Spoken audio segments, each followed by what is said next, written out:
this topic. And for this subject, there will be two parts. The first part, which we start today, or called part one, is the compressibility, and then part two, after this, we will talk about the turn rate. So let's talk about like what is like clay consolidations. So consolidations, we have this concern because consolidations will induce settlements. So settlements, we use this like a letter rho right there. So this rho here is settlements.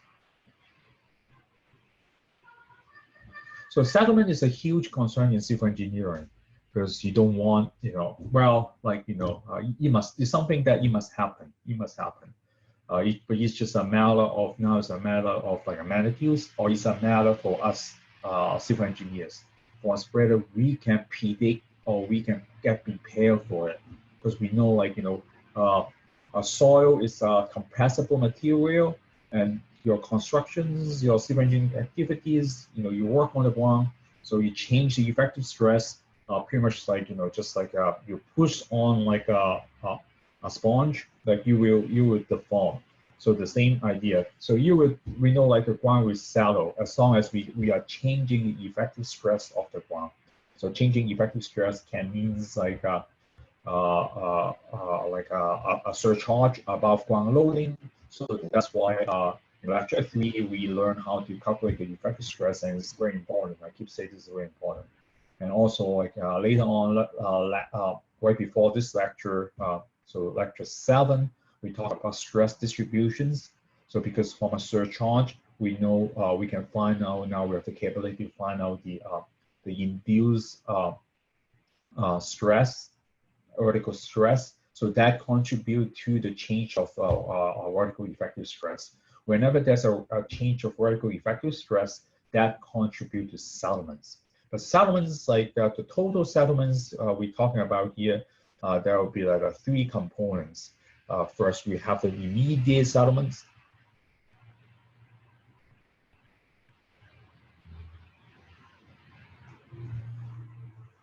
We have the clay primary consolidations.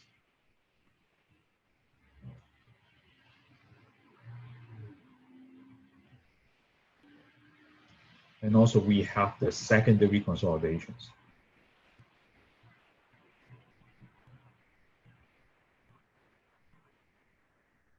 So those three components make up the total settlements of your civil engineering project. So when you guys go practice, always keep that in mind. There's like 3 components. But for this course, because of the time constraint, and this is the Geotech 101 class, so we can't spend like this is a huge topic. If you go to graduate level, you can spend 1 semester of coursework just learn about consolidations and shear strength. So but now, like, it's Geotech 101, and we only have like about 2 to 3 weeks of time. So what we do here, we just look at the primary consolidations for this class. And it's not like the other 2 are not important. They are also important. And which one is more important is highly depends on the soil type, and also the soil project, your engineering project. But the other 2 components, we'll talk about that in the next class. So we have these 3 components of settlements: immediate, primary consolidations, and also secondary consolidations. And which one is important? All of them are important, but they will give you a different amounts of a degree of deformations based on different soil types.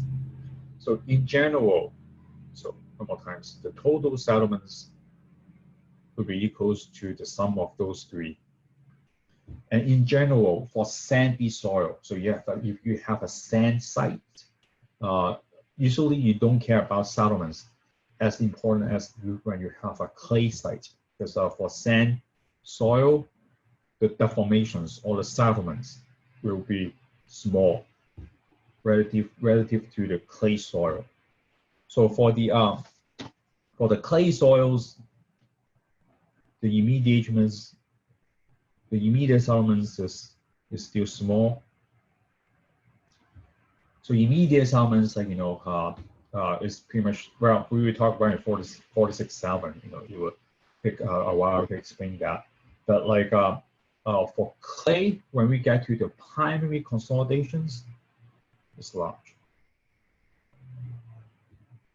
So that's why like this is important. And we talk about that in this class. And for the secondary consolidation for clay, it's kind of like medium.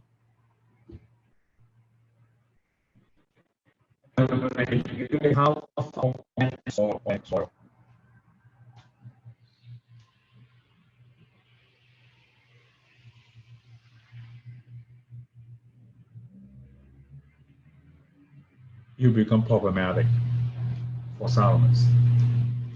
So pretty much we have an understanding that like if we have organic soils, it's better to try to get rid of it or try to avoid it at the first phase. So what is one more time? What is soil consolidations? It is if you use one sentence to describe that, it is the reductions of volume due to expelling out water.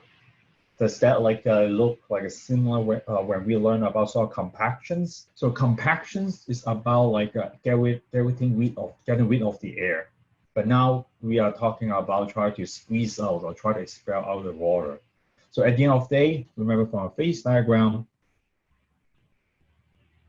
we have the air, the water, and solid. So those are the void. Those are the void, the volume of void. So compactions is reducing the air, but consolidations is, well, you still have the same amount of solid, you still have the same amount of air. So the solid and the air still have the same amount, but the water is reducing. So end up, we have a change of void ratio right there. So that is the key concept of soil consolidations, squeezing out the water, using the amount of water because of the change of vertical effective stress. So we talk about that more, how that happens. And so now we know there's a compressions happening. So where is the source of the compressions?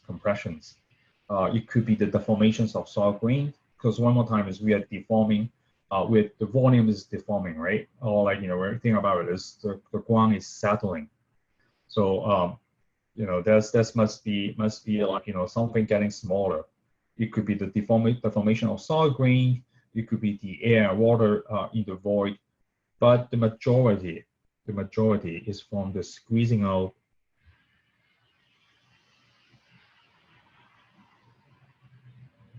of water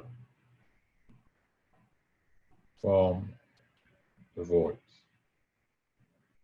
So pretty much consolidation. So the majority of deformations come from the water being squeezed out. So so that's the key concept of consolidations. The water is escaping, is getting out from the soil grain. So if you have a soil grain right here, we are talking about clay now. So the trapped water here, all this like a trapped water is getting out from your clay deposit. So you have a clay specimen in the lab, then if you take the geotech lab later on, then you will see the soil samples. So you will be like, how does like a trapped pore water escaping from your soil samples in the lab, or like the clay deposit from the ground in the field. So that's for this type of phenomenon, like the water is getting out from the soil grain size. There's two important facts we are talking about here. or like, we help you to understand the engineering concept behind. First is a three-dimensional problems, and the three dimensions are the loading, the load, the displacements, and time. So there's three dimensions right there. Is these three things like a coupling with each other? So it's not just like the loading and the displacement matter. The time still also matter.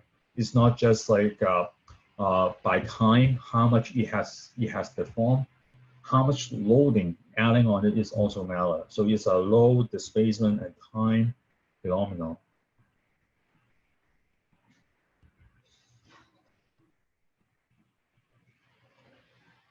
And another important fact is, I think we talk about this too when we talk about the horizontal stress, back to lecture 3. We say that the soil has memory. So what soil remember is you remember the maximum pass pressure, And like I feel this like a topic of soil consolidations, we will see how we actually measure it in the lab, or like we can try to recover that piece of information. If you take the geotech lab, like we'll do all this together in the laboratory too. Last but not least, like because of this phenomenon, like all this like issue that we need to deal with for the settlements of the ground in civil engineering project. So there's two engineering interests we need to answer because from this topic of settlements of or soil consolidations. The two interests are how much the ground is deforming. So one more time, it's like we know settlement is there. It's something that we cannot avoid. As long as we're changing the stress of the ground, the ground will deform. Just a matter of a magnitude. So we need to, as an engineer, we need to prepare, we need to quantify that before we place any like a structure or we start any like a constructions. So how much of a settlements or clay consolidation? So at this point, you need to be familiar, be good at what is the relationship between clay consolidations and settlements. So one more time. Clay consolidations or primary consolidations is one of the components of settlements. So in some cases, like it could be the most important components. So when people say like a primary clay consolidations, then you should know like it's related to settlements. It's not all of them, but this is one of the components. So the first engineering interest is how much we are anticipating. The other very important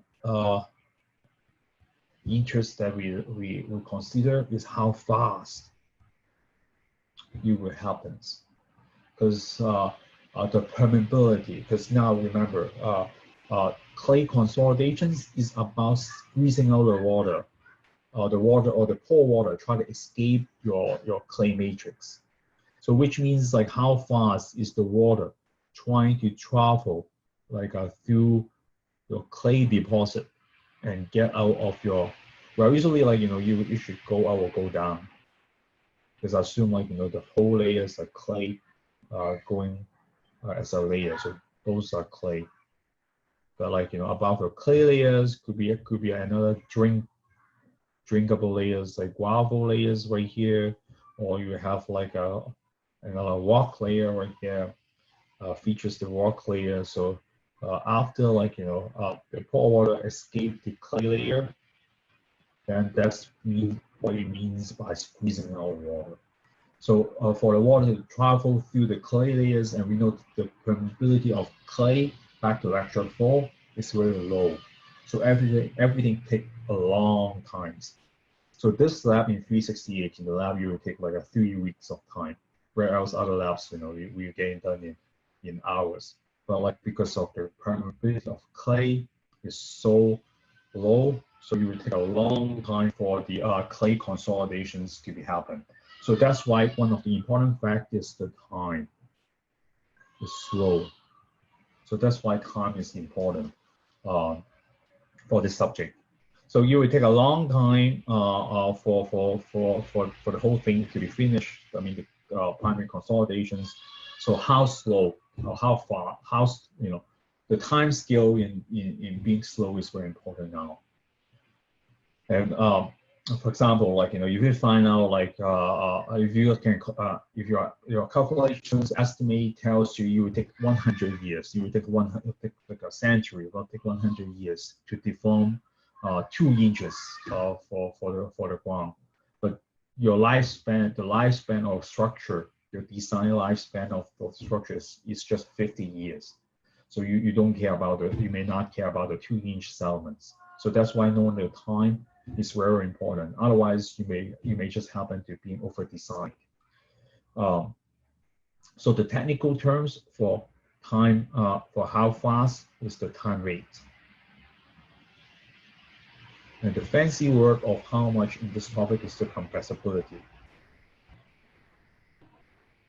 So this lecture, we'll be focusing on the compressibility of clay consolidations.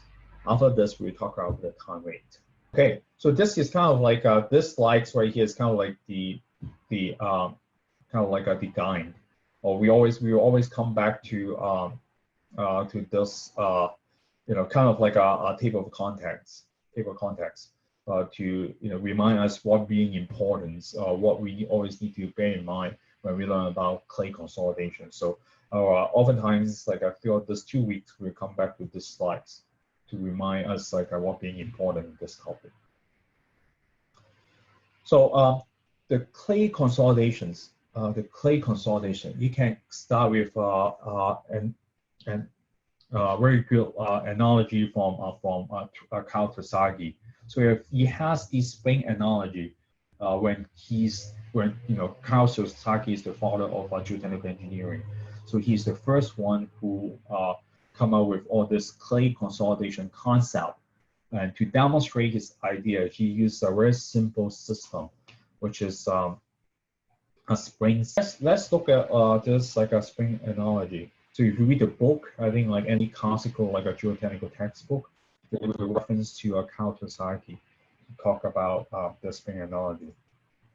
So what happened here is like to start on this spring setup, he has the first, he come up with a simple box, a box that he has a spring attached to it, kind of like an empty box with a spring attached to it, and the spring at the upper end of the spring, it has pistons with a small opening.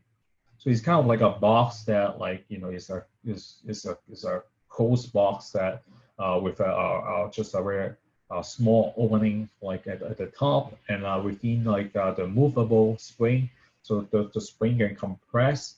Like you have like a piston right there supported, like a piston over there supported by a spring, and the water can only come out from the top of the pistons, and the whole thing will fill with water. So this is the simple setup of a clay, a simple laboratory setup to try to like mimicking or simulate a clay systems under consolidations. So the water right there will be simulating the pore water that try to escape the clay matrix, and the spring right there is simulating the soil skeletons, which is the stiffness of the soil. So when you press on a soil, the soil like a skeleton will try to resist like the loading, and now it's just like represented by the spring. And the small opening right there, so there's an opening over there, is try to represent the permeability of the clay. So we expect that because clay has a very low permeability, so the opening there is very small. So if you try to represent or try to like simulate a sand samples or gravel samples, the opening will be very large, but now it's clay, the opening is very small. So the spring analogy is about like loading on the clay, which means the change of the effective stress of the clay. So for example, now you are loading the whole setup by 2 kilograms, by a dead weight of 2 kilograms. And at time equals zero, it's just like the setup that you have a plug closing the opening, because at time equals zero, there's no time for the pour water to come out. Again, the clay consolidations, the whole concept is about squeezing out the water. Is how fast and how much deformations you occur because of the loss of the volume of the lost water. So that's the clay consolidations. But at the time spot of time equals zero, nothing happened yet because there's no time for the water to come out. And at that particular moment of time equals zero, what it means is like all the loading is carried by the pour pressure, by the water. So you have 2 kilograms right there, and like on the top of the box. So what is supporting the 2 kilograms? Would that be the spring, which is the soft skeletons, or would that be water? And since water is incompressible relative to the clay skeletons, so at the moment of time equals zero, all the loading go to the water. So that's why right there, there's a U right there. The U is the water pressure. So all the loading go to the water. So that's why you have a water pressure of 2 kilograms. But the K soils mean the stiffness of the soft skeleton. They are not feeling the loading at time equals zero, because water is relatively incompressible. So all the loading now go to the water at time equals zero. But for clay consolidations, is a matter of how the water try to escape from the clay skeletons. So when we like open the plug, just like we let the clay consolidations to happen. So once the water able to come out from your systems, which is the clay matrix, simulating by this experimental setup, so the water start to able to come out slowly. So you'll become like a process that like a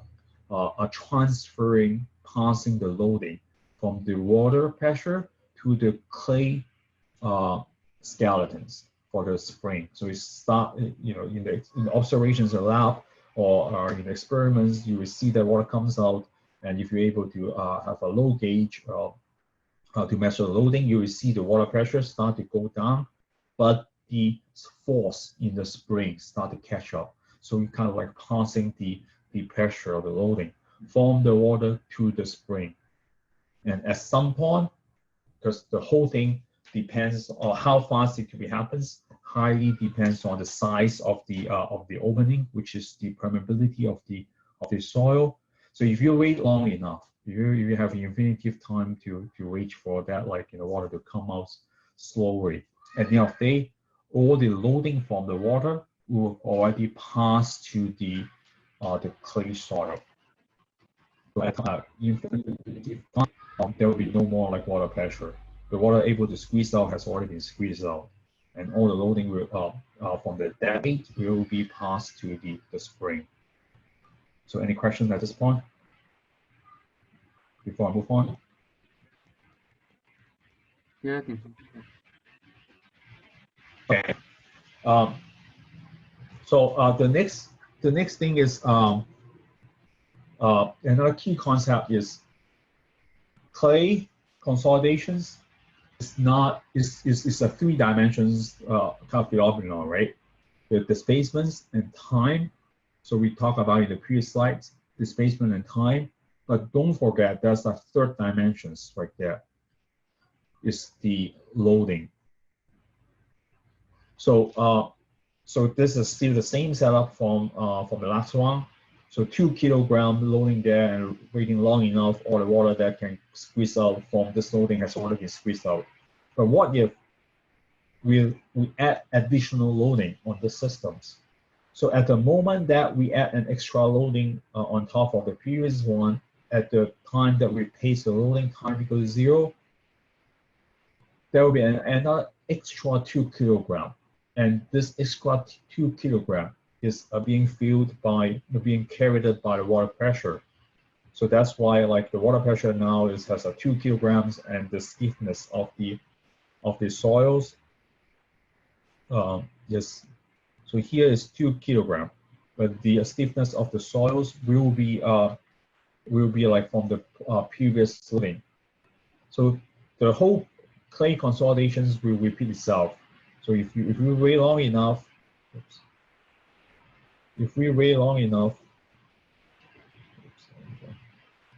do this. So if we open the plug again, the water will come out from the additional amount for loading. So and if we wait like long enough, all the water can come out. So now all the loading is passed from the water to the spring again. So at the end of the day, the loading that we have on the water will become 0. But the loading on the soil fueling represented by the spring will be the total weight to add on. Because you wait long enough, the water that able to squeeze out has already been squeezed out. So this is a low loading, and that is how much like this part is the settlements, is the clay consolidation settlements. So that is the analogy of a clay consolidation from Compressibility. Okay, so let's get back to our lecture slide.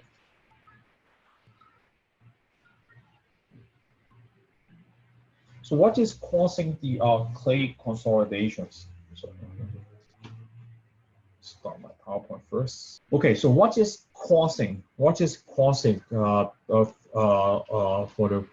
the soils to be compressed or to settle, or like when the clay consolidations to be happens? One very key point is the change of vertical effective stress.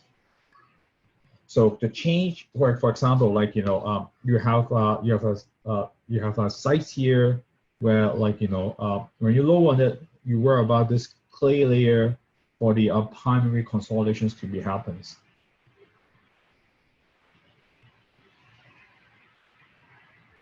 Or this clay layer. So you will investigate like kind of like the midpoint of the clay. You can calculate your vertical stress right there before the fill, and also you can calculate the stress after adding the additional fill on it. So that would be give you a change of vertical stress. And because of this change of vertical stress, you will induce the settlements, the primary consolidations.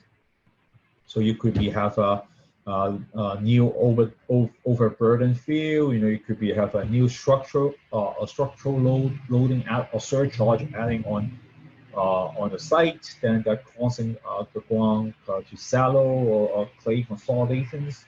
But again, it happens is because of the change of vertical effective stress. So it can also happens with pumping. And in many times in geotechnical engineering, we do this pumping because we need to dewater the site for constructions of a shaft. So we need to pump out the water, make sure the water table is underneath like the bottom of the excavations we're working on. Otherwise, like you don't want to jeopardize the construction workers in the water. So the safety is concerned. So you will need to pump out the groundwater to a level that people are safe to work on the machine, also for the construction workers. So there's a pumping.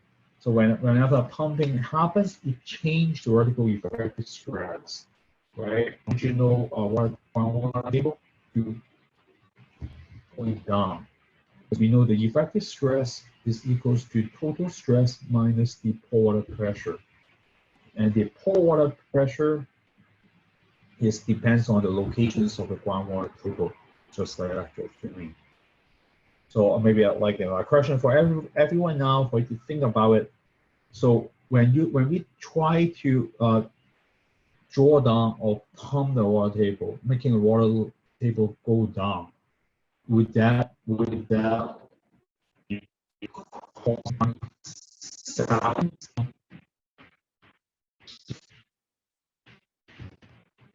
like some questions like before that, like people asking, what if you take out the loading? And it's if you take out the loading, kind of like for the spring, kind of like a bounce back. So the ground can bounce back when you remove loading. So now the question now is for groundwater, for pumping out water, would that be causing the ground to settle, or are you causing the ground to swell? If you for example, if I'm looking at this data point, this point, right? So the water pressure after pumping will be less than, right, the water pressure before pumping. So if that happened, which means the vertical stress after pumping will be greater than the vertical stress before pumping. So with a greater vertical stress, so if the stress after is greater than the stress before, just like you're putting a building on the ground, right? The stress becomes higher, so you expect the ground to deform.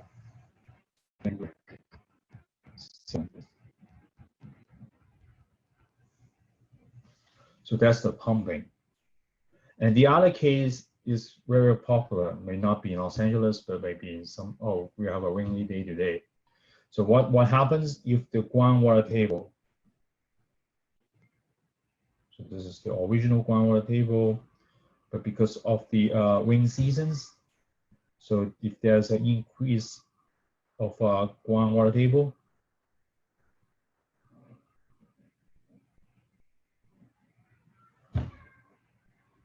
so that would be the opposite case, right?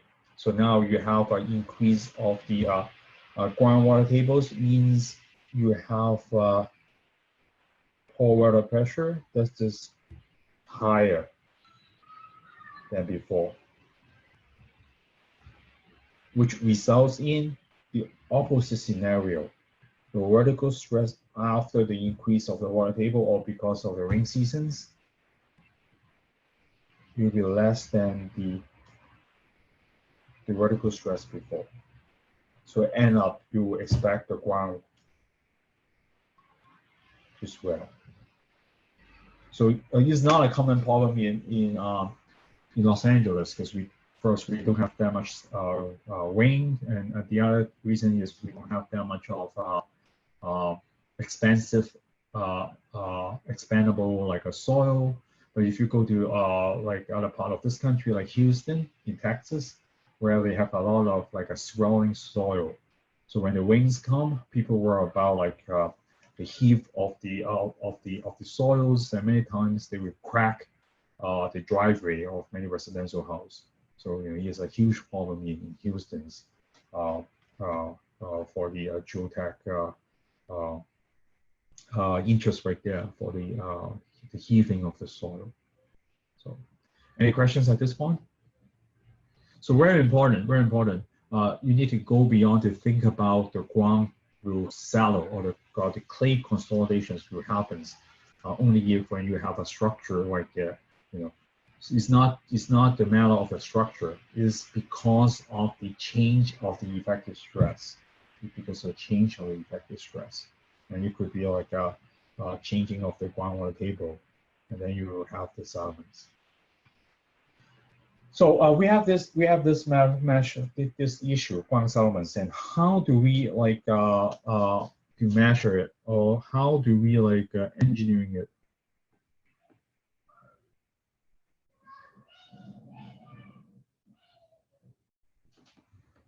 So remember, like you may also have a deformation problem back from your structural cost, your mechanical material cost. Like you want to find out you have a column beam, or you have a steel beam, your concrete beam, or you have a steel beam. You want to know about like the deformations from the design loading.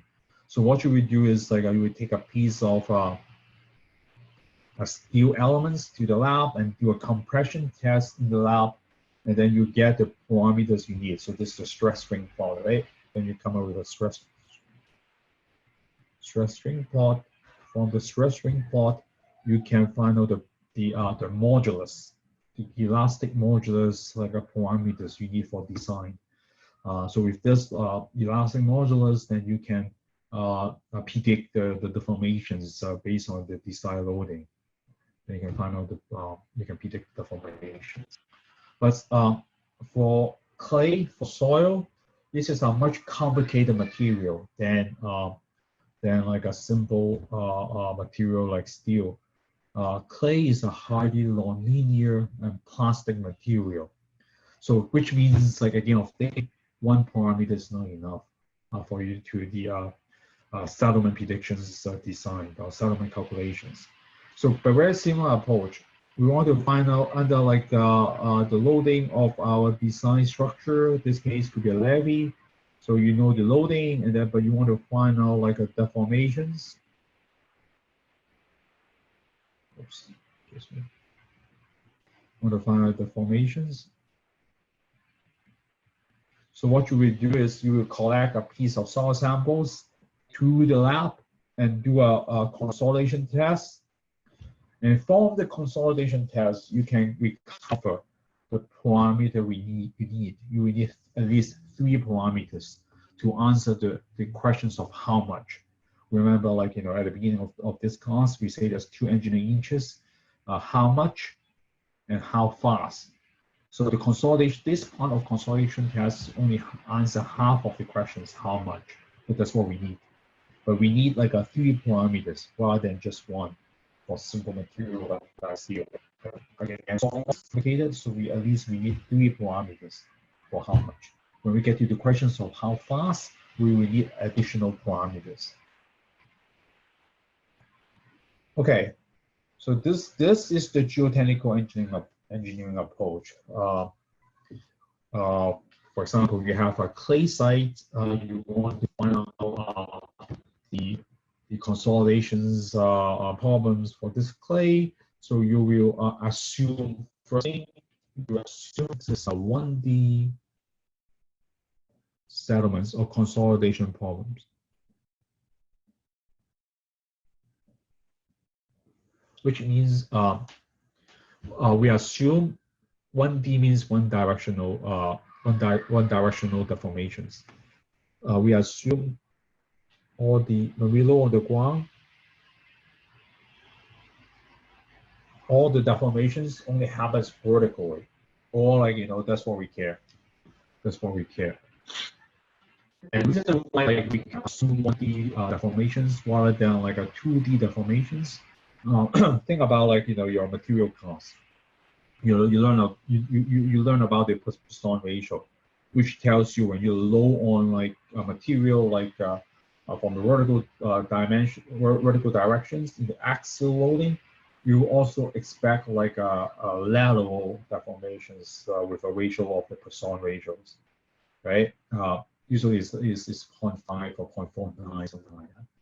But like in geotech applications, we can ignore the lateral deformations. We can only focus on the vertical deformations because we assume our ground is a layer that extend in the lateral directions, like infinitive have a length of like infinitive when you go lateral because it's a layer and the ground, the world is a round shape. So which means like, all the deformations that go laterally doesn't matter, because like if you think about it, if you're like, if you lower the ground, for example, if you deform like if you deform laterally like by 2 inch, so I try to make up a number, any number, 2 inch, 2 feet, or even like a 200 feet, right? But you try to compare with the lateral dimensions of infinitive, then at the end of the day, that 2 inch or that like a 200 feet, compared to that dimension, it doesn't matter. So that's why like, we can ignore the lateral deformations. But for vertical directions, is the opposite story, right? Because the vertical dimensions of your source site is finite. The Earth is a layer, right? You have like certain like thickness of sand for Los Angeles is dictated by, or everywhere dictated by geology. So you have the alluvial formations, then you have the next type of like formations. So in Los Angeles, will be San Pedro formations, and then like that the thickness of the formations is just finite, and within the formations you have different type of material, sand, clay. That's what you need to find out for the soil investigations, like a program to find out. So with that finite, and for sure, like we talk about the soil stratum, and certain depth, like you hit the bedrock. So that's a finite like thickness in the vertical direction. So whatever cell like now vertically divided by that like a finite thickness, it matters. If you set a 1 inch compared with like a 1 feet or 3 feet, so the 1 inch like right there or the 2 inch right there is matter. So that's why we in geotech applications, our simulations and our analysis will be only based on 1D deformation. So that is the 1D consolidations. And like the way we try to engineer it is we collect soil samples, represent like the soil clay layers that we want to assimilate from the field. Go ahead to bring the clay layers back to the lab and then perform an odometer test or the consolidation test. And like the setup here, we'll be trying to simulate the field conditions. So again, like our good geotech engineers or good civil engineers is the one that able to link the paper, your analysis, to the lab and then to the field. Sometimes you can do like to the papers to the field, but lab is always an immediate step to help you. Intermediate step to help you to bridge between like the analysis and also the field performance or the field scenario you want to simulate. So our good geotech engineers or good civil engineers are the ones able to explain in the lab what does it means or what do you try to simulate, physically simulate in the field. So in the lab we have the odometer test. And the odometer test come with a couple components. So this is the soil. Number 4 is the soil samples. So this is the soil specimen right there. Particularly the clay specimens. And the clay specimen now is sandwiched up on top by the stones.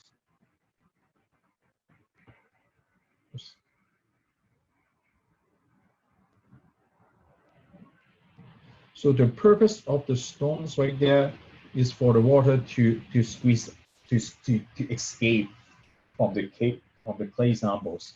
So again, like clay consolidation is about squeezing of the water, but again, what water? The water means like the water get trapped.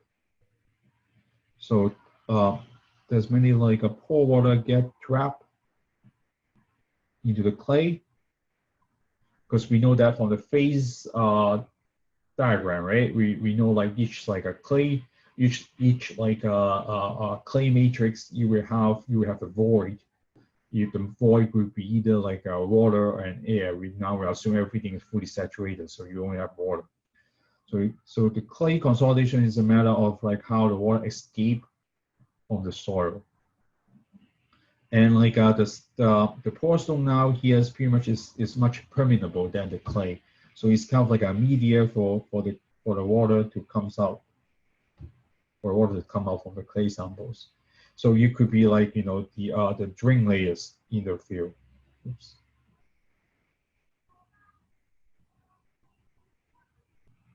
So in the field, you have the drain layers.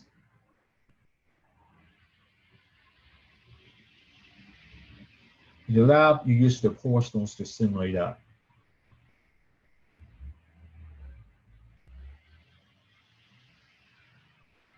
For a drain gauge purpose. And you'll be very interesting that like when you go vertically, you use a pore stone, but when you confine it laterally, we use steel wings. So this is the steel wings. So item number 2 is the steel wings. So steel, we assume the steel is much stiffer than clay. You know, 100 times, 1,000 times like stiffer than the clay. So kind of like I try to so the purpose of this is to ensure the 1D consolidations to happen. We try to restrain the lateral deformations, or try to prevent lateral deformations.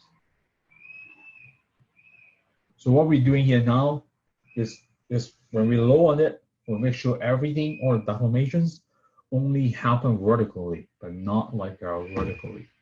Because in the field, you know, this is true that like the lateral deformations, it doesn't have a meaning, because you have an infinitive length when you go laterally. When you go vertically, you know, you have a finite length. And last but not least, the whole setup is kind of like submerged by a water bath.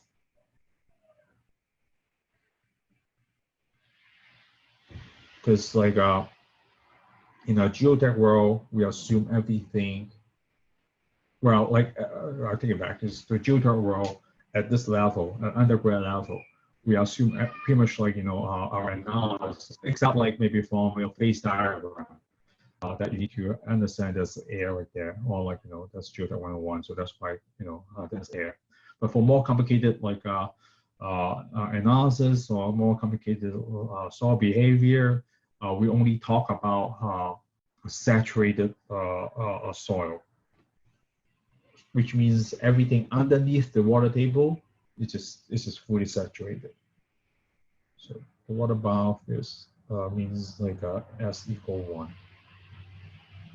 Fully saturated to ensure like your soil samples is tested throughout the weeks that for the weeks. You know, usually it takes like 2 weeks to finish our consolidations test.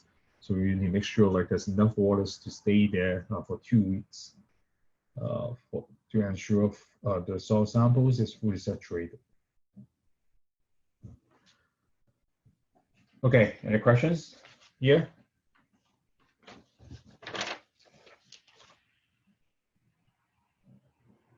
So this is the setup of an odometer test. If you take the lab class, like you will spend 3 weeks of time to using this set of equipments. This is a consolidation frame, and this is the odometer. Actually, this is the odometers. This is the pore stones. And this is the steel wings. So soil samples is inside the steel wings, and then like a sandwich by the pore stones inside this water bath, and the whole setup like this is the odometers. And the odometers will be put into the loading frame right there, and the dial gauge to measure the vertical deformations at these locations. And the whole setup, you have a loading arm right there for you to add on the dead weight So this is a lever systems that ensure the loading or go vertically on the odometers.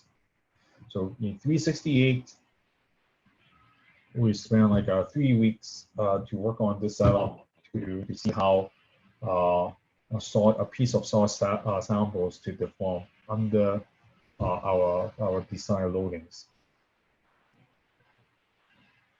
And this is example testing schedule. So this is just examples. So I just assume the test will last for like 9 days right there. So what we do is after each 24 hours, we will increase the amount of loading. So for example, like, from the data, like we sell the samples, soil specimens, we put like a small seeding load right there, 50 kilopascal. And then the next day when we come back to the lab, we go up to 40 kilopascal. And then we keep increase the loading until to the highest point. So the numbers over there is just for examples. What number you should use and how many days, like, when you should add the loading, those will be the design that you need to take care of when you become a geotech. And the loading and also the time that it takes for a test to be finished or when to add the loadings, it highly depends on the soil type and all the project. And so after like a certain point, you go to the highest loading, and then like for consolidation test, for odometer test, you will do the unloading. This is the loading, and this is the unloading. Because we know that soil is a plastic material, which means it is not perfectly elastic. Remember, like from a material class, if it is a perfectly elastic, then you only need one parameter, the elastic modulus, right? Because the loading and unloading will be along the same slope. For perfectly like a plastic, a perfectly elastic material. But this is a highly nonlinear plastic material, which means the loading and the unloading, you will have a different path, which means different slopes. Then you need to quantify both slope, both for loading and unloading. So that's why your testing schedule here, you have like a days for loading, and you at the end you need to do the rebound, you need to do the unloading. And throughout like the testing scheme, you will have a dial gauge right there to measure the amount of deformations. So with the dial gauge, so I just put DG. So DG means the dial gauge. So throughout the deformations measurements, it allows you to keep update or keep calculate the specimen height. And the specimen, because like the specimen height just keep changing because of the time and the loading. So this concept come back to us. That's like 3-dimensional, right? It's a loading, stress, times, and deformation phenomenon. So the deformations depends on the time, which days you're talking about right there, the time, and also depends on the loading. So which means at the end of the day, the heights that you're measuring depends on the loading and also depends on the time. So if we are keep monitoring the specimen height, you feel like I try to apply it out to see how the height looks like. And in our geotech world,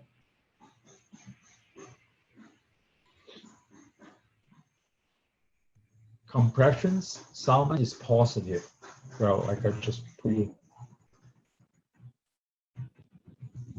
Extensions or swelling is negative. So this is sediments. And this is swell.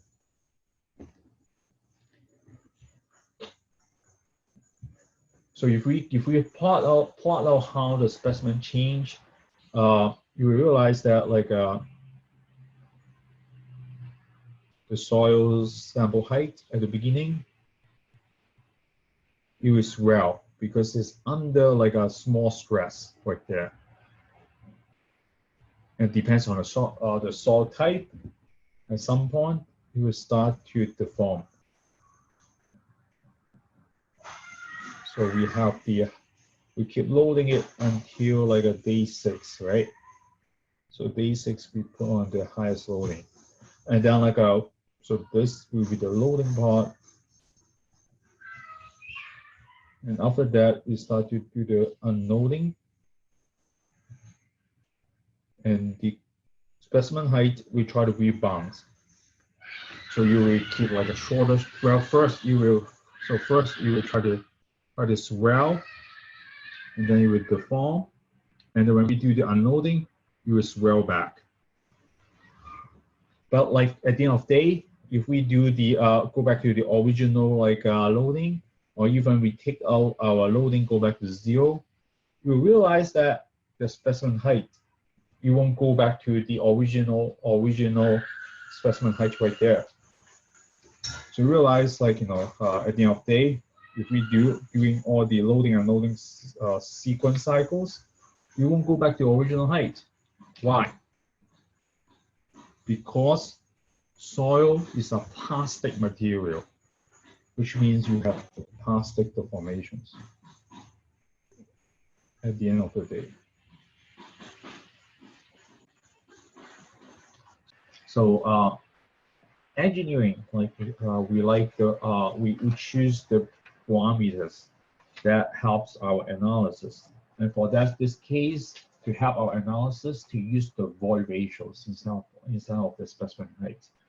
So now the task we are on is how to relate specimen height, the change of the specimen height to the change of the void ratios, and it can be explained by the phase diagram.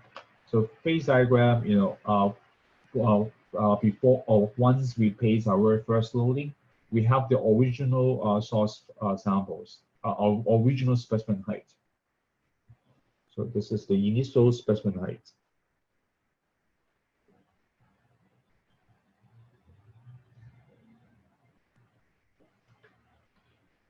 And we learned this in chapter 2, and hopefully, like when you do your previous exam assignment, I think it's homework 6 or homework 5. I think it's homework 6. You're asked to draw the 100% saturation line. Remember that, and the total volumes can be expressed by 1 plus E naught, and E naught is the initial void ratios.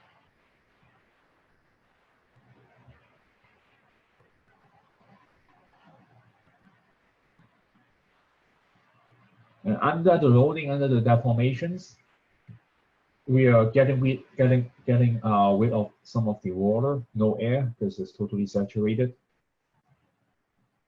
Oops.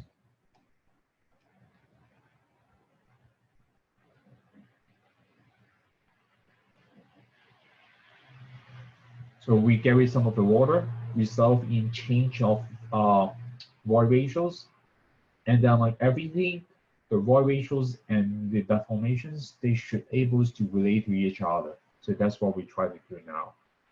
So for this, the purpose here is try to relate this two. So we make use of the phase diagram one more time. So first, we think about the change of our volumetric strain. So this is so this means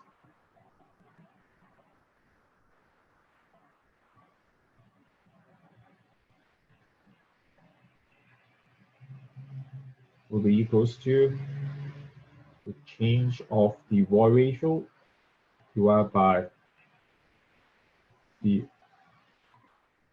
total original volume. So this is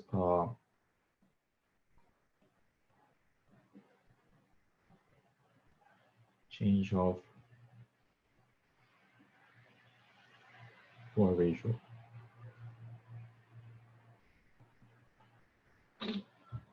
And that will be equals to,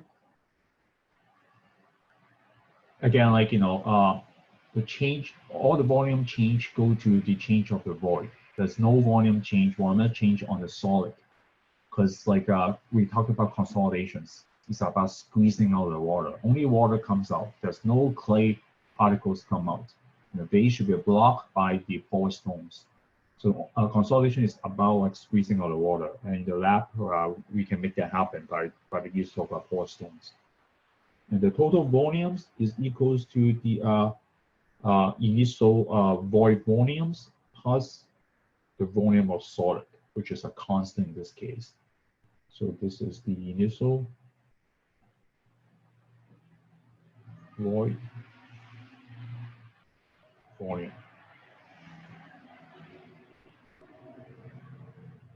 So we have this formula now, and if we divide the whole thing by volume of solid,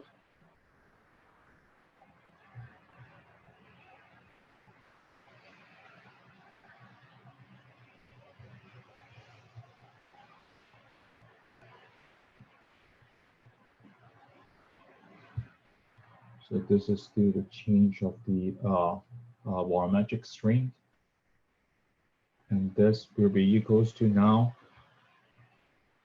obviously this is equal to 1. And the change of volumes, or the change of the volume of the void divided by the volume of solid. That is the definitions of the change of the void ratio. And the initial like volumes, void volumes divided by the volume of solid. That is the definitions of the initial void ratio.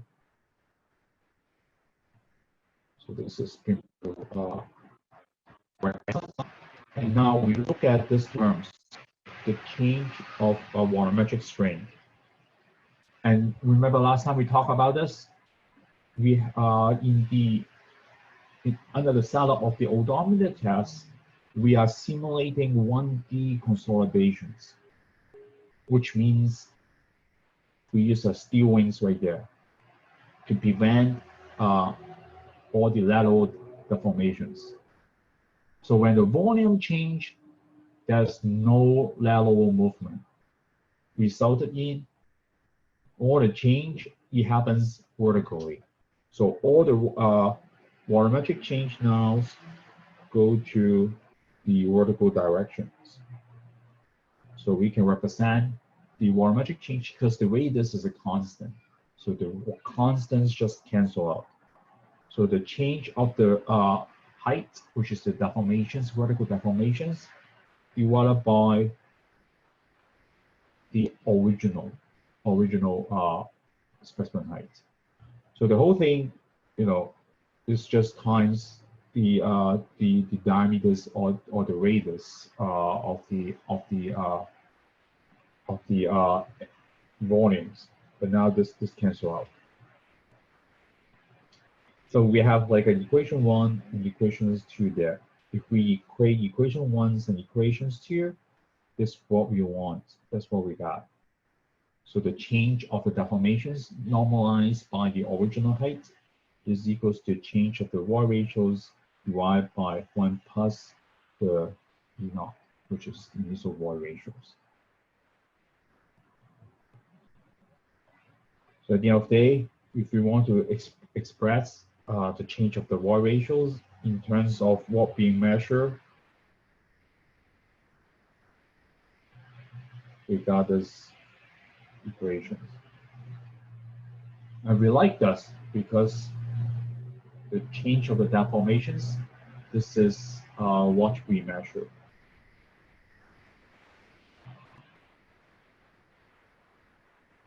So this will be important equations for you to use for settlement analysis. And the concept behind is based on what you can measure in the lab, which is the deformations, and you want to relate that to the change of the void ratios. And you will use this for analysis. You will use this for analysis or like a graphical or engineering representations. All right, so moving on. Now we know the delta H. We know the delta H, and then we can convert that to delta E. So the same thing. So this graph here means to be the same or similar representations than this one. So I just want to tell you like now, we transform from a specimen height to the void ratio through these equations that we are using. So after everything changed to void ratios, we can plot out this plot, what we call the E log P graph or E log P curve, which is very important. So with this graph, we can answer, or we can provide the informations. So this is needed. This graph is needed for answering the questions of how much. Excuse me. So this will give you enough information to give you the parameters we need to get the compressibility behavior of the clay that you are testing on or you're looking at from the site. So from this, how to construct this graph is like from each like a loading step. That will become your y-axis. So if you, x-axis. So if you put on 15 kilopascal, so this is the 15 kilopascal, and then the corresponding change of void ratios for each step.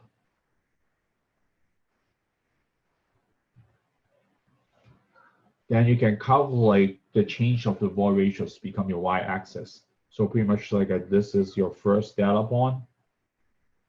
So you have your the void rate, effective stress, and the E right there. And then you have all these data points coming along up to the point that you do the loading. So this is the highest points right here. Then you can do the rebound. So this data point here, so this the loading, the unloading corresponding to the change of the delta E.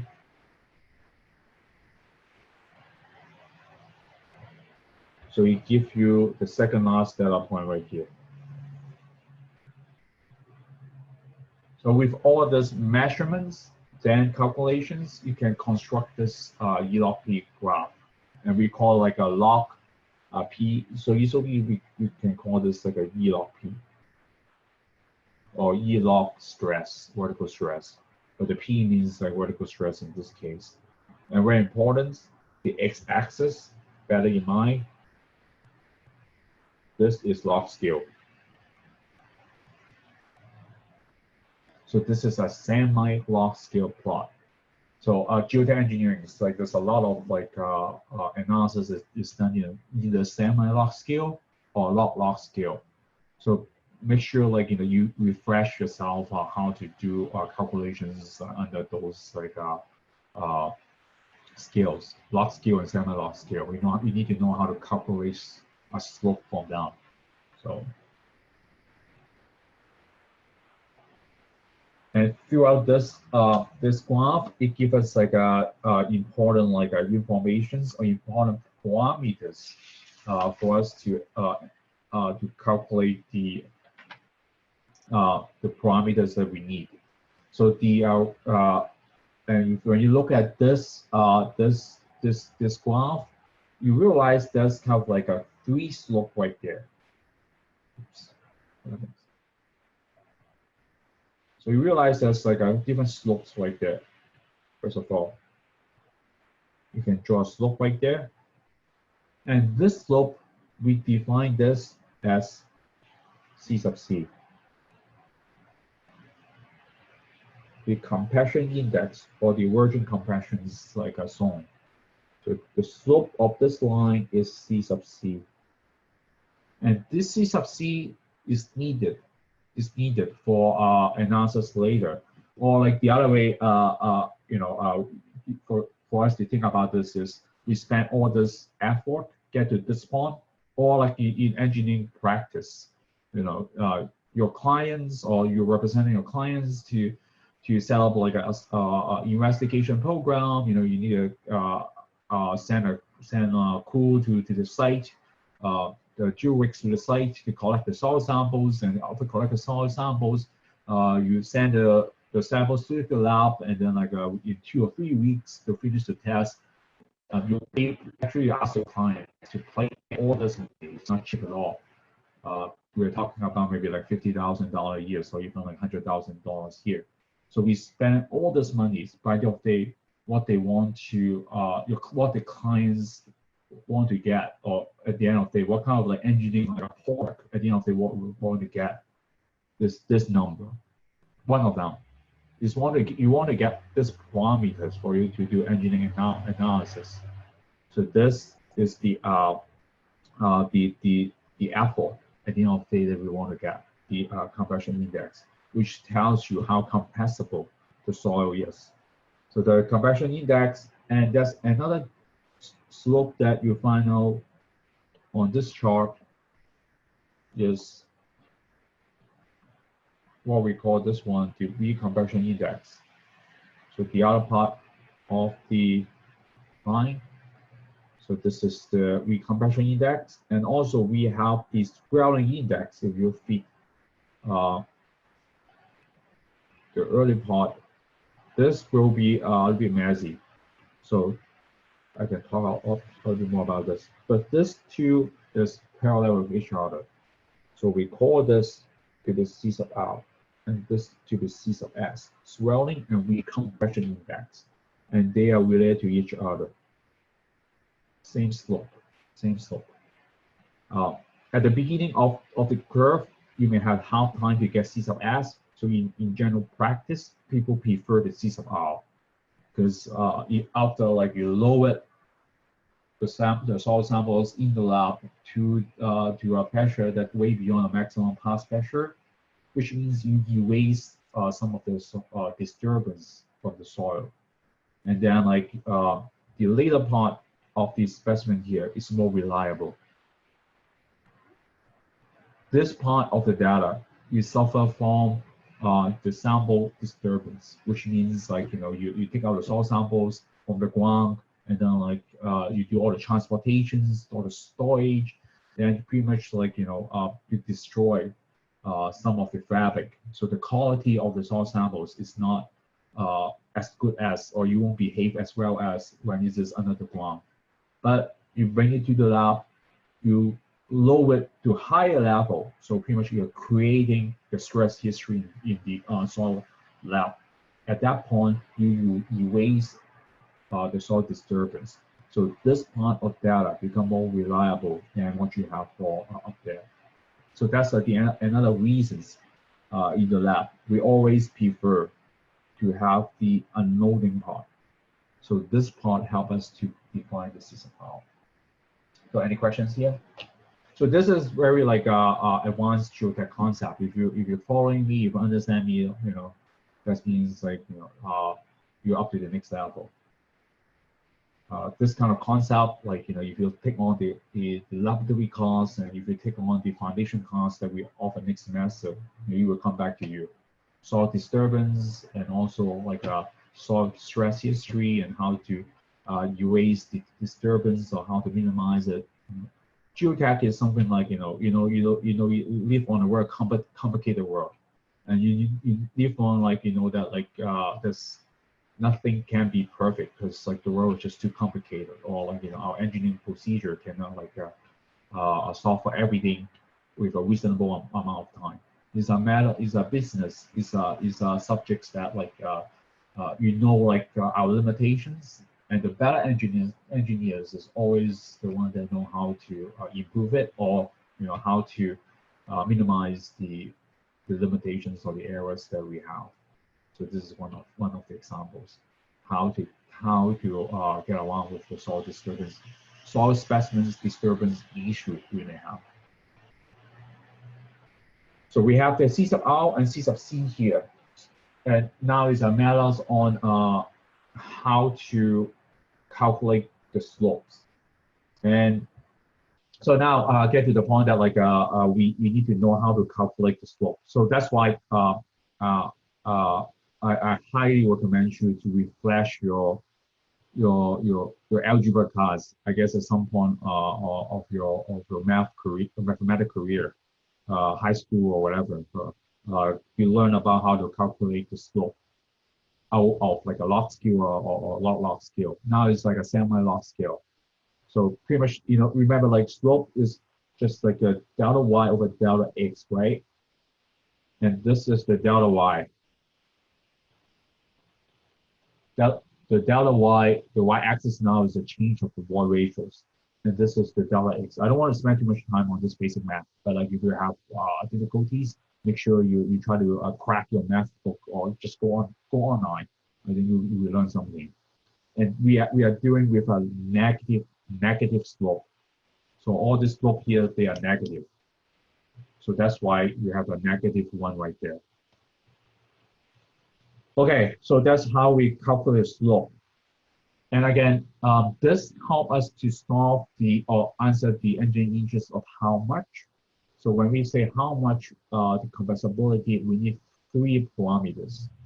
So this is the parameter number 1, the recompression index, and this is the second parameter, C sub C. And the third one is the maximum pass pressure. Is the maximum pass pressure. And maximum pass pressure will be near this point. It's not exactly this point, but will be near this like intersections or this breaking point where the compressions and recompression line they meet near this point. The maximum pass pressure. So the maximum pass pressure like depends on textbook. Some textbook will say P sub P. Some textbook will be like sigma P prime. So it means the same thing, maximum pass pressure. So that's a quick examples there. I don't want to spend too much time on this. I bet you guys can. You go and try. You go and try. I don't think I have the answer here. Maybe I have. So I let you try. You need to. I guarantee you the second exams and like a EIT exam. You're planning to take the FE exam. You will see a problem like this. This is a very like a fundamental geotech analysis. Civil engineering. Well, this is kind of like a basic requirements to be a civil engineers, knowing how to calculate settlements. So that's why your FE exams, you will see this a lot. So make sure like you know how to do it. So C sub R from these figures is about this. So it's about like picking the ponds. So some eyeballings like you need to do. So I want this number. Or maybe let me do this. So it's about 0.007. So you got like a 0.08, you get like a 0.06. I think it's still reasonable. Even 0.05, I think it's still reasonable. Depends on which like a points you choose. End up you pretty much you're just calculating 2 slopes based on 2 points that you choose. And the compression index will be about 0.4. And then like you ask yourself, does this number make sense? By looking at this, at least it makes sense to me that the slope of the compression index is greater than the recompression index, because the slope we are talking about here is much greater than this one. And it's true that way too. The compressions and you think about it, at a higher loading range, right? In order to get to the compression index, you need to have a higher amount of loading. And once you get there, which telling us that the soil behavior is more compressible. Which means like if you go beyond the maximum pass pressure, there will be something for you to worry about in terms of settlements. So that those are the geotech concepts start to be like kicks in, right? So when you have a project going on, and like at the back of the mind, you know your maximum pass pressure for this soil because you have been practicing in this area, maybe like Southern California so long. So you know the soil here well, you know the maximum pass pressure for typical like formations. And then like once you see your loading range is beyond the maximum pass pressure, then at the back of the mind, you know correctly already, settlement could be an issue. for this site or for the project you're working on. So that's the geotech engineering concept we're talking behind here now. Okay, before I move on, any questions? Okay, very good. So next plot gives you some like typical numbers of C sub C and C sub R right there. So as you can see, the C sub C value right there typically is larger than the C sub R or C sub S. So because they're the same thing, recompression index and swirling index. And again, like if you're doing that, if you are the the experienced one, if you are the better than average one, I'll put it this way, all these numbers should make sense to you. So every time you go practice, in a new place, or like you have been here for so long, the first thing you would do is you want to understand the typical soil behavior of the geology that you're dealing with. And we say like a typical soil behavior, or like geology, like coming to like a geotechnical engineering minds, are those numbers. Those numbers need to make sense to you. And if you practice long enough, you should be like knowing the typical numbers, and then which will help you to do the analysis and do the ballpark analysis.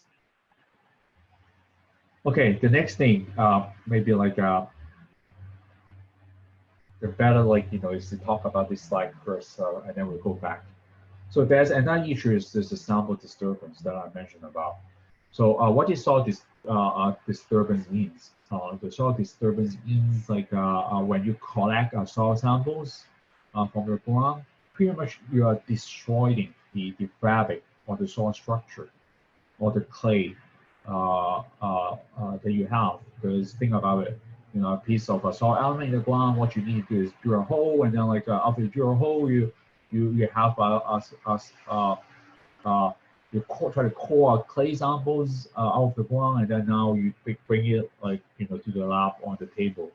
So what you're doing here now is when you push in the Shelby tubes, pretty much you are destroying the samples, the soil already, and then like you take it above the ground, you release all the stress, release all the loading supposed to be surrounding it, both top and bottom and lateral. So you have stress release over there. So all this like disturbance will change the parameters that you want to measure. So that's what we call soil disturbance.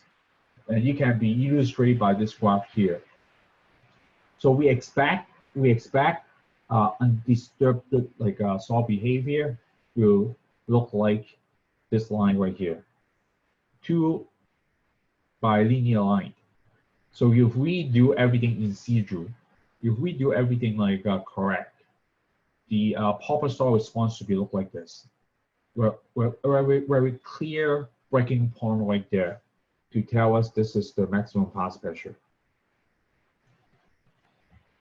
But as a geotech, we understand that never happens. That never happens. We have in the past like 100 years, different academics and like different engineers, they try to improve the engineering procedure to minimize the soil disturbance, but we still cannot get 100% perfect, because every time it's like we put something into the ground, we are destroying, we disturb the soil samples or the soil fabric over there already. The expensive method, like people claim is the better way, is pretty much you do in situ tests, what we call the pressure meter test. You pop a probe into the ground, and the probe have connect to hydraulic pressure pump, which allows the probe to self-expand in the ground. And then like with the low cell measure, along with the probe, then you are measuring the pressure or the loading in situ. People claim that's a better way to recover the maximum pass pressure, but yet you are not doing it like 100% disturbance free, because like once you push in something in the ground, you destroy the soil fabric already. But anyways, that's what we expect for undisturbed soil behavior. And another extreme is we collect the soil samples to the lab. And let's go the other extreme is we totally destroy the fabric, which means once you have the clay block in the lab, what you do is you dry it out, and then you totally destroy it by breaking it down even back to powder. So you dry it out and make it a powder, and then you mix it with water again, and then try to reconstitute the clay specimens. So that is the what we call the remote samples. We go the other extremes. And our odometer test, our consolidation test, it turned out to be something in between the two. So knowing those shortcomings, so that's why we need some graphical procedure. So per ASTM standard, you will learn all this ASTM standard in the geotech lab class. Yes, through this data, we call what we do some graphical corrections, which started by Casagrande. So Casagrande constructions is a graphical procedure on try to correct your laboratory data. So this is your laboratory data. This is your lab measurements. Try to correct your lab measurements to something close to the true answer. We know we don't know the true answer, but we know it's somewhere at the right-hand side of the curve. Because if you take the lab data, the maximum curvature point here, maybe right here. This is the lab. But we know the true answer is something greater than that. We don't know, but we know it's something greater than that because we understand there's an issue of soil disturbance or sample disturbance.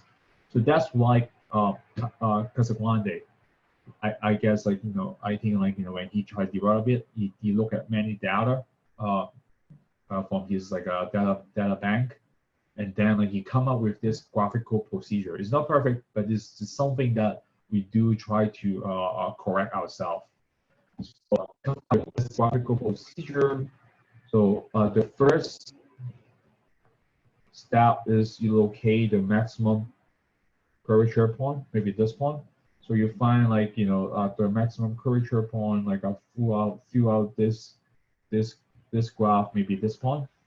The next thing after you know the maximum curvature point, you will draw a tangent line to this curvature point. So this is step 1 and step 2, and then so step 2 is drawing the tangent line. So you draw the tangent line to that, and then step 3 right there, you will draw a horizontal line to this a maximum curvature point, and then a step number 4, you will bisect the 2 lines that you have put on for step 1 or step 2 and step 3. So we're gonna bisect this angle right here.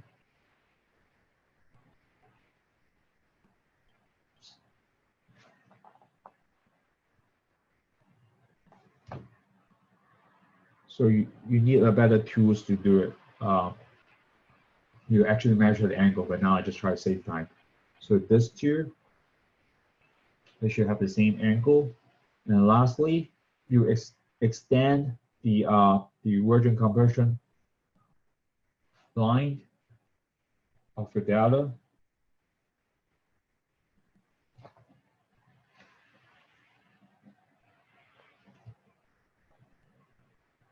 So you extend this part. And now, whatever intersect right there, so this is the intersect point. This will be your piece of P, maximum pass pressure.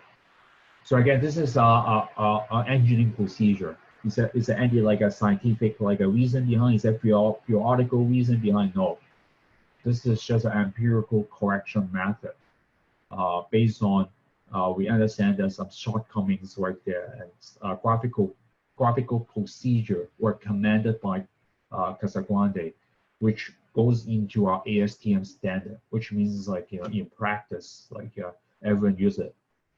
But as a geotech engineers, you need to understand this. This is a graphical procedure, and you need to understand what you try to correct for. You correct for the soil disturbance problems that we may have. So this is your maximum piece of P. So you will be higher than the maximum curvature point. So if you just pick the maximum curvature point, you will be underestimating the maximum pass pressure. And after the graphical procedure, is that the true answer? I don't think so. But it is an improvement that we make based on our understanding of the shortcomings. So again, like the textbook, like won't tell you all these details, but at least I think as engineers, that makes a difference. You need to understand like why you need to do all this. Otherwise, you'll be just same as our technicians. But engineers, you understand why you need to do all this. Here is because we understand the shortcoming of the soil disturbance that you may have. Okay, so now get to a point that for us to do analysis of the settlements evaluations. So at the end of the day, when we do settlement calculations, what we need to understand, is to find the change of the void ratio based on the change of stress. So change of stress, you can visualize this way. So this is kind of like your project site, feed field. We mentioned about this. So this is the clay layer you're working on, and at the midpoint of the clay layer, you can find out your vertical stress, right? We have been doing this through the semester. So at this point, like everyone should be very comfortable on this. So if you don't know how to calculate the stress, I would think like you will have a hard time to passing the FE exams. So this is the initial vertical stress. So this is kind of like before. And your project site will be proposed, you have some surcharge to add on. Could be a building, could be a structure, could be a levies, could be like, any geotech activities. It could be even could be just water drawdown, which means or pumping, which means you're changing the effective stress. So at the same depth or elevations that we are looking at now, the stress has changed. So you are changing the stress. So pretty much like then the final stress will be equals to your initial stress plus the change of the stress. And the change of the stress can come from like any structural loading or whatever, like a field or extra field that you place on site. So this has been changed, then you want to find out the resultant change of void ratios. Now you can do it with all the informations we talk about. Now you can do it because all it matters is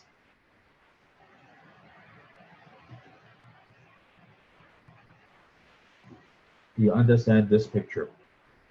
So for the calculations, any like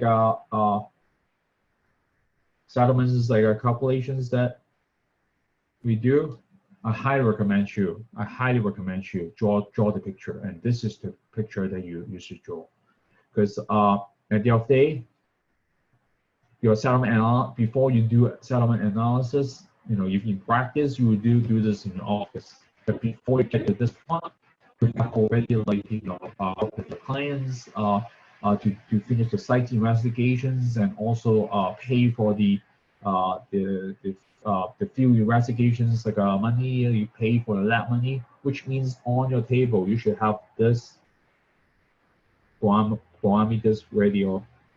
You have all this number on your table already. So those should be like a given informations. So my expectation for this class pretty much is like at least I will provide this like the I will provide the parameters C sub C, C sub R, and the maximum pass pressure for you to do the analysis. If not, if I don't provide you those parameters, at least I will provide the curve for you to find the slope. When you take a lab class, then we will go to the next level, which is like give you the raw data and then ask you to come up with this curve. But this class, I won't ask you to come up with this curve. Maybe your homework will just give you the data point and ask you to plot it, and then find the slope. But anyways, now we are doing our settlement calculations, and for settlement calculations, is what matters is find delta E. Is find delta E. If you know delta E, we talked about this at the beginning of this class. If you know delta E, right, the change of the raw ratios, so it ties back to here. If we know delta E, then which means we can find the delta H. We can find the delta H. We can find the delta H. So work backward is finish just this formula. So once we find like the delta E, this, this,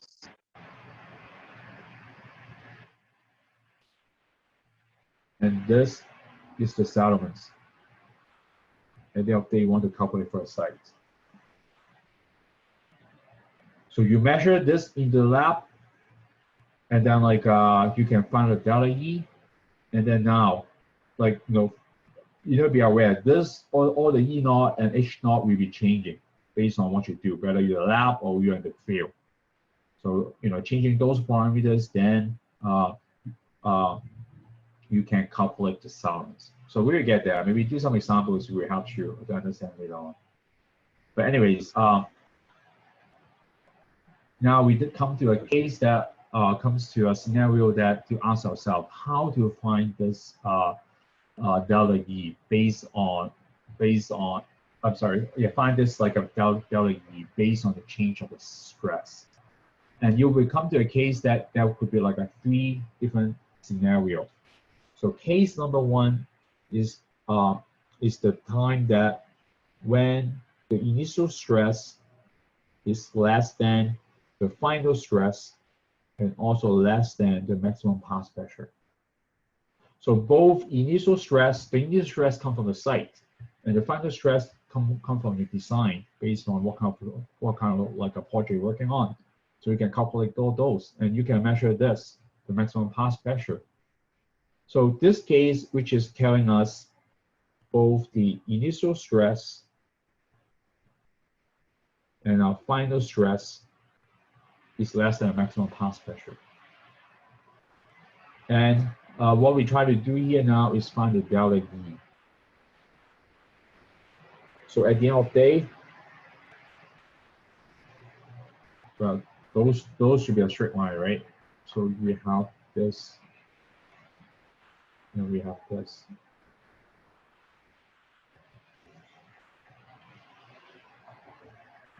And this is the delta E that we try to find. Again, it's just a slope problems. The change of y-axis is equals to the slope. The slope is C sub R, right? The recompression index. So that's why we need to recover this information times the log scale of the final stress over initial stress. So any questions here? So I highly recommend you guys don't try to memorize the formula. If you crack the book, you crack the FE exam study guide, there's so many formulas. But to to understand this, this is just a pond slope problems. You need to apply like a pond slope problem in geotechnical applications. Or geotechnical applications make use of the pond slope calculations. That's it. So you know what does it mean? Your final stress, initial stress, and then now through the slope that you can quantify through a lab test, you can find the change of water ratios, which related to the settlement, right? Because at the end of the day, the delta H is equals to I just can't remember. I just don't memorize, but understand. So delta E over 1 plus E naught. So delta E 1 plus E naught, and then times H naught. So you calculate this here, then you can find out the settlements for this scenario. So the second scenario we are dealing with here now, again, where's the same procedure. Every time you would draw this graph first, you have to draw the picture first and put down the known informations. So the known informations is always the maximum pass pressure, the compression index, and the recompression index. And the second scenario now is your initial stress and the final stress is in between the maximum pass pressure. So this is supposed to be the final. Which means your initial stress is here and your final stress is somewhere here, greater than the maximum pass pressure. And again, this is just about finding the slope. I mean, like a point slope problem. So I highly recommend you don't memorize it, but understand it. If you're able to draw this graph and if you're able to find a slope based on like find out the ponds on the given based on given slope, then you'll get to go. If you understand this, like you will stay with it forever. If you try to memorize it, maybe you'll be lucky enough to sustain your memory like a few exams, and then that's it. But if you understand this, you will stay with you for the rest of your career. So try to understand this. So we want to change. What we want to this times now is we want to find out the change of the y-axis through the initial and final stress. But you need to recognize that we have two slopes right there. So that's why you need to handle this by separate this to two parts. So that's like a change of water ratios on the first part and the change of the water ratios on the second part. So the change of water ratios will be equals to the sum of them. And this will be just become a pond slope problem again.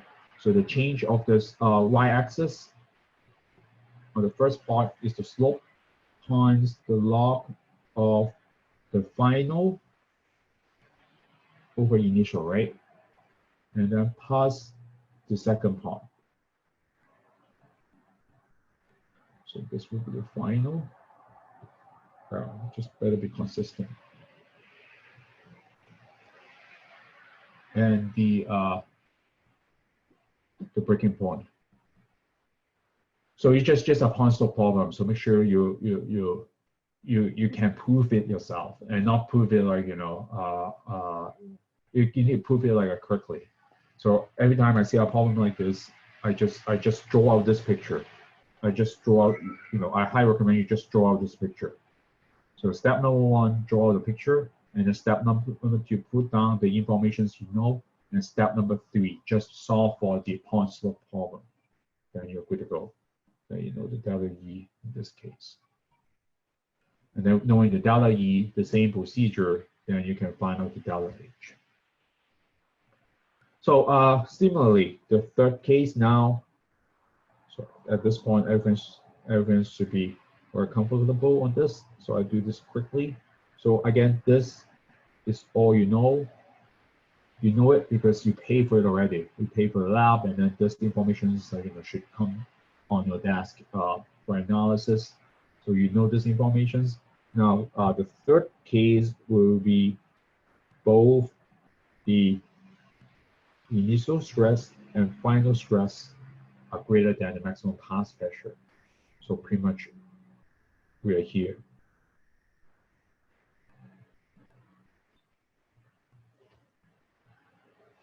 And one more times, we just try to find the change of the void ratios upon slope problem. And the change of the void ratios now is only happens on the recompression index. Oh, sorry, not the compression index, the virgin compression curve. So the C sub C times the log of the final stress over the initial stress. So that's it. Knowing what we can do now, these problems, we only focus on the clay layers. So it's the sand layers, particularly the sand right underneath the foundations, like emailers on immediate settlements, where we talk about that in the next class. Now we just do the settlements. So the settlement here pretty much is just the clay primary consolidations.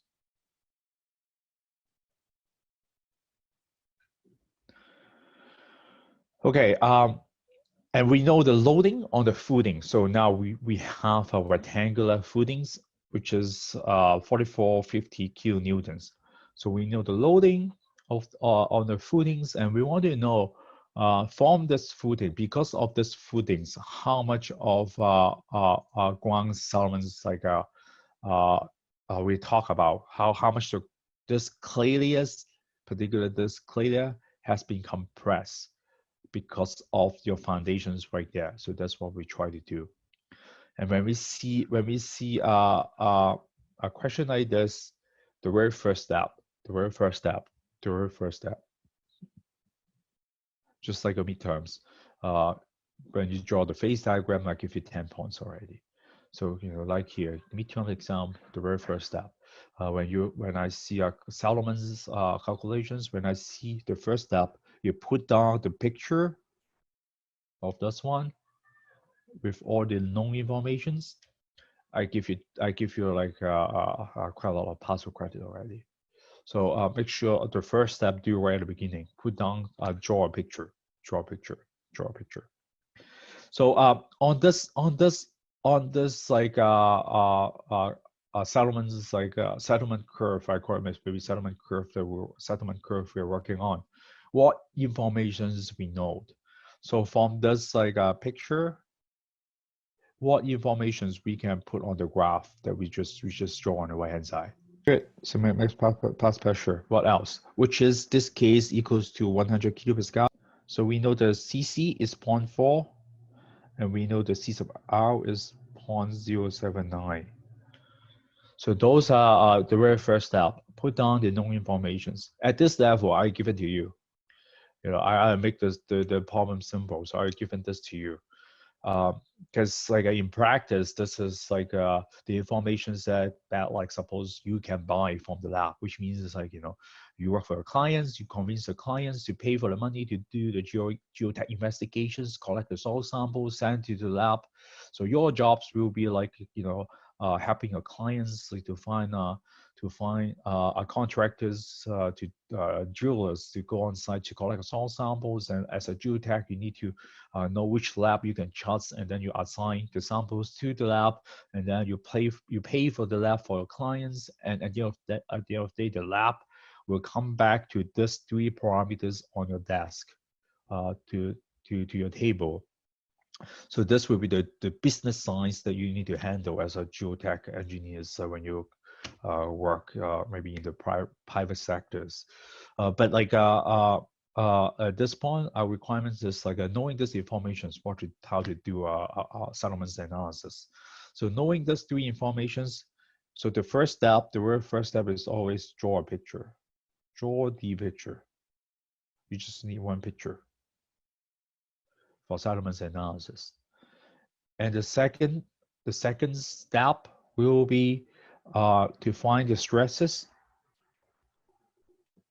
find the initial stresses and final stresses at point of interest. Sometimes you have more than 1 point. Depends on how many layers you're working on. Now you only have a single layer, so you only have 1 point.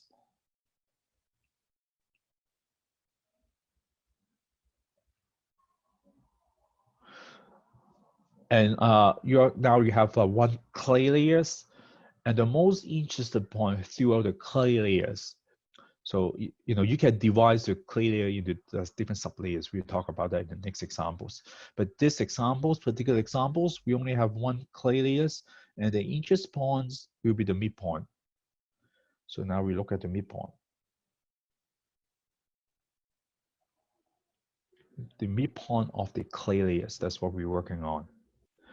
So we want to find out the initial stress at the midpoints before you placing the foundations. So your initial stress at this point, everyone should be very comfortable on calculating the effective stress. So this first, you have the sand layers, and then the thickness of the sand layers, and then now you have the clay layers.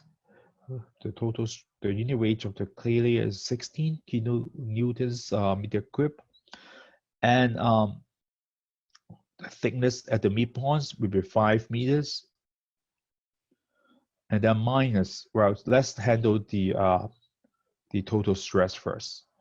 I'll try to do step by step, even though you can do you can do it like at once, but try to do it step by step.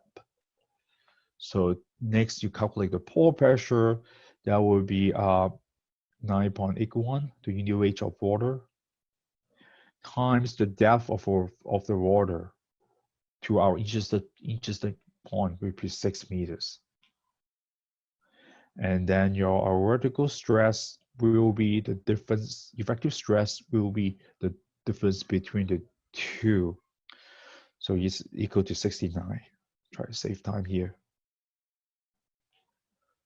69. Next, you will want to find out the final stress. So let me do it here. Then you want to calculate your final stress. So your final stress, now you have the foundations, right? Remember like the previous lecture when we learned about the distributed stress. So using the Navy DM 7.1 method. So let me just write here. So find M and N. So in this case, M will be equals to 1 and 1.5 divided by 9. And N will be equals to 2.5 divided by 9. And realize, right, the rectangular foundations, we are looking at the center, not looking at the corner. The method only allows us to handle the corner. So in order to trick the procedure, or like outsmart it, we need to divide the foundations into 4 parts, right? Such that we are looking at the corner of each piece, which means like the center overall. So now we break down our M and N into half of our dimensions. So 3 and 5, the width and length over here there becomes like half of it. So now it's just like a 1.5 and 2.5, and we are at a depth of 9 meters. Then like we can calculate at the M and N. So I don't want to waste time here. Like at this point, like you have done the homework, and also like I believe you have enough practice to know how to find the influence factors. So if you need help on this, come to my office hour, and make sure you try to catch up because exam next week, and are quite certain, like settlements analysis, distributed stress, will be on exams. So if you have a hard time to of you like this like doesn't make sense to you, make sure like you review the previous homework, I believe, and the previous lecture when we talk about distributed stress. So after that, here, after we know the I, then we can find out the change of the stress, which is equals to 4 times the influence factors times the loading, which is 4550 kilonewtons divided by the area of the footings. So the distributed stress, so this is the distributed stress from the rectangular foundations. So knowing all this, then we can find out the distributed stress to be 24 kilopascal. And your final stress will becomes the initial stress plus your distributed stress. So we have 69 kilopascal for the initial stress, and now we have our 24 kilopascal. Then our final stress is 93 kilopascal. So that pretty much like a step number 2, find the change of the stresses. So if you have a foundations, then like, you need to use the distributed stress. So your homework, so I highly recommend you right after this lecture, you should start your homework. Homework 7, homework 8, I think homework 7 maybe. For the sake that like, you have a midterm exam next week. Make sure if you are comfortable on this analysis, get you ready for the exam next week. Okay, so now you have all the stresses. The third now procedure number 3 will be complete the picture that you start at, in procedure number 1. So now we know our final stress and initial stress, and it happens for this time both of them are less than the maximum pass pressure. So this becomes like a case number 1 that we talk about, but it could be anything for a design on the stress combinations. Could be both of them greater than the maximum pass pressure. Could be sandwiching the maximum pass pressure. So we know the initial is 69 and the final is 93. And we know that this is just upon slope problems. So you understand geotech part, and then you apply like a simple mathematical method here, try to find the change of the y-axis, which is the y ratio here, right? You know the slope, you know the delta x, now you try to find the delta y, which is the change of the y ratios.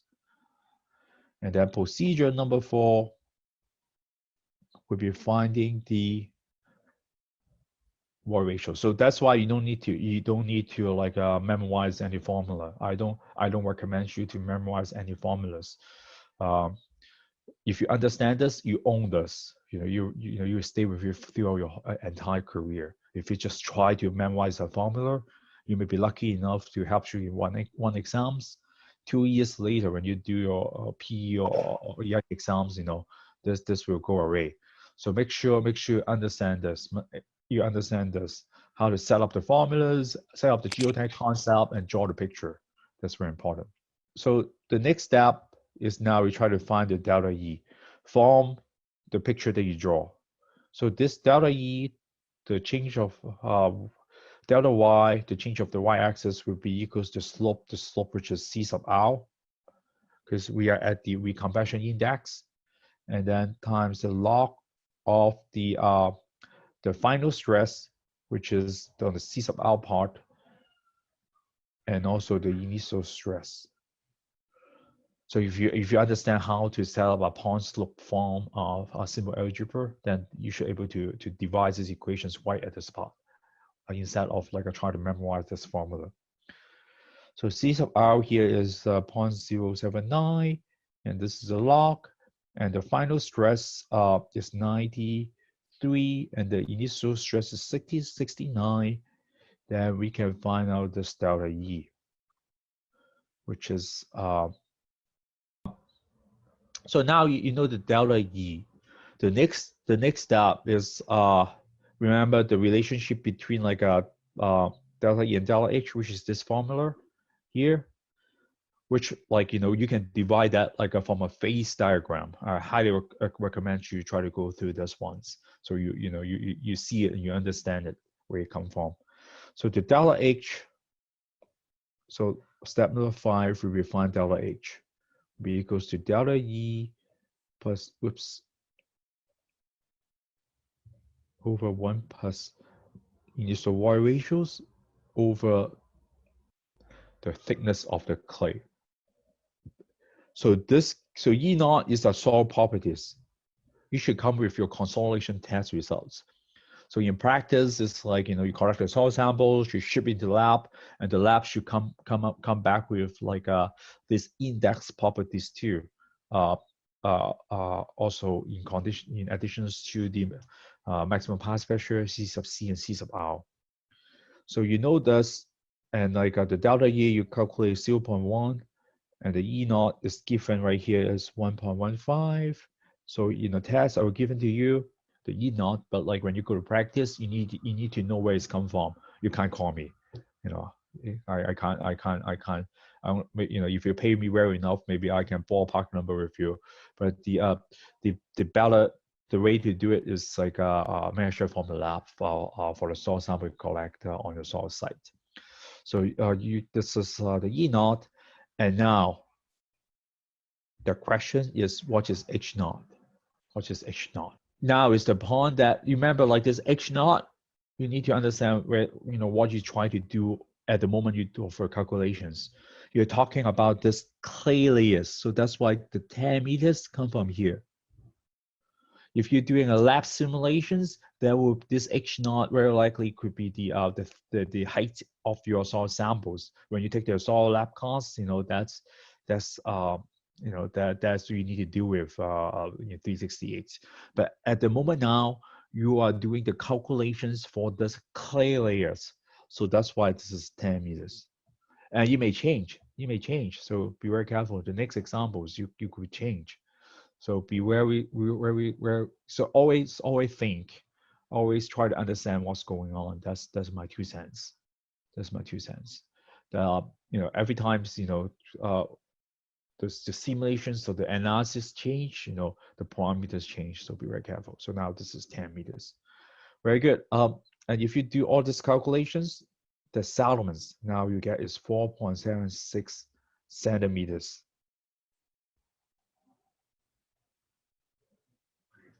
So that's I walk you through the whole thing, how to do a primary clay consolidations predictions. Remember, this is not the end of the story, because you still have the immediate settlements from the sand and the secondary consolidation settlements from the clay. So we'll handle this later. So any questions? Any questions before we move on to the second questions? But what being different now is the design scenario changing by dividing the clay layers into 2 sublayers for settlements analysis. So the previous examples is we only have one single clay. Let me just add a color. We only have one single clay layers. So we only have treating the whole clay layers as one layers. Now, what we are doing now is we divide this clay layers into 2 layers. So here is our layer number 1. This is our layer second layers. It is more accurate in terms of like finding the distributed stress. The stress will go down. The distributed stress from the foundations will die down along the depth, the increasing depth. So like now you have like a more sublayers, then you'll be more accurate. For your homework, for exams, because you have time constraint, and usually I would just ask you to do 1 layers. I would just ask you to do 1 layers. If you do know how to do 1 layers, pretty much I think you can do 2 layers. And the homework I give you, I remember I kind of give you a kind of like extra credits. So if you do 2 layers, I give you extra credits. But like I think like it's better for you able to do 2 layers. So you know what's going on. You demonstrate, you truly understand what's going on if you can do 2 layers. And I don't see much difference between like concept-wise 2 layers versus 3 layers. If you can do 2 layers, pretty much you can do 3 layers correctly. Okay, so for example, for this one, so I won't repeat the whole questions. I will try to finish this today at least. So what you will do when you have 2 layers, then you will look at the midpoints at each layers, right? So you would pretty much, it's like you're repeating the whole procedure 2 times. So you look at the settlements at the first layer first, and then settlements from the second layers. Then you combine them. Then will be the total settlements. So let's go through this really quick. So the first layer here that we try to talk about, and the same soil properties, because we assume the whole soil stratum, clay layers over there, you have to share the same index properties, the same C sub C, which we should have the number 0.4 and 0.079 there, and this is 100 kilopascal. But you realize that now you're doing 2 layers. You change the locations at the point that you're looking at. Previously, you look at the midpoint of that one single layers, so which gives you the depth of 9 meters. But now you're looking at the midpoints of your first sub-layer, and the depth have changed. So the depth here now we are talking about is, so we know this is 2.5, right? So the whole thing becomes 6.5. Becomes 6.5. So you need to find the new initial stress at the depth at 6.5 feet. The initial stress change, same as the final stress change too. Oh, sorry, not feet, is in meters. Because the distributed stress now at the different locations. So when the depth change, the distributed stress changed here. So you need to find all these 3 components. And this, again, is at the depth of 6.5 meters. So with that, finding this 3, then you can find the delta E of that. So I don't know which case is it, but very likely is the first case. You better find a number to confirm that. I highly recommend you guys to go back home to try. And we are at home. We don't need to go back home. After that, knowing the delta E, then we find the delta H, right? So the delta H will be equals to the delta E. Oops, what happens? Delta E 1 plus E naught times the H naught. So the delta E is what you find out, and the E naught is 1.15. And now first 5 meters, and then you have your top 5 and bottom 5, end up you get 10. So this, you would do the first layers, and then you would do the second layers too. And the same picture.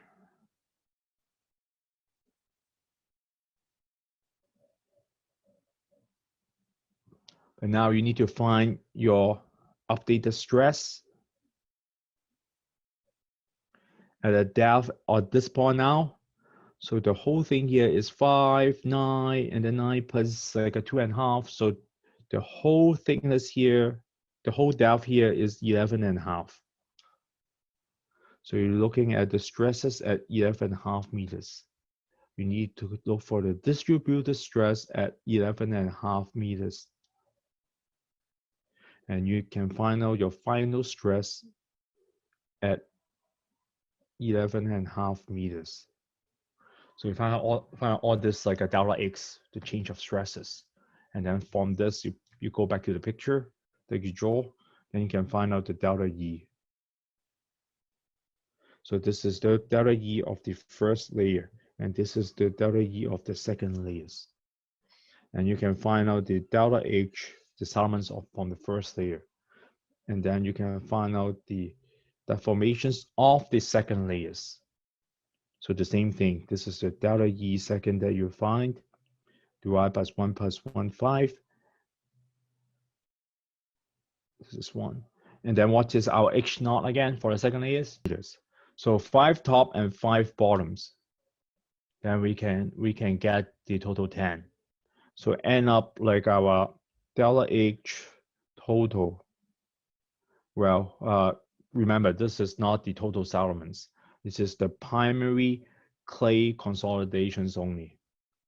Will be equals to whatever you find from the first plus whatever you find on the seconds. So I let you guys go to try. And this number should be similar to this one, but more accurate. You'll be different. But the second approach should be more accurate because now you have more accurate representations of the distributed stress. Because at the end of the day, your distributed stress that you calculate over there are more realistic because you take care of the change of the stress along the depth rather than just using one single stress to represent the whole layers. As two layers is more accurate because so there's a question over there. Yes, two layers is more accurate because you have more realistic representations of the distributed stress from the surcharge. Any more questions, anyone's? So these second examples do the same thing, you know, but now I just pump up the foundation loading. So make sure like you go beyond the recompressions range. So I don't think I need to repeat this. You guys should be good. So go make sure you practice in your homework. Make sure you do the homework yourself. You know, don't try to look at the past solutions, or don't like, you know, just, you can discuss with your friends, but like, you know, you should do the work by yourself.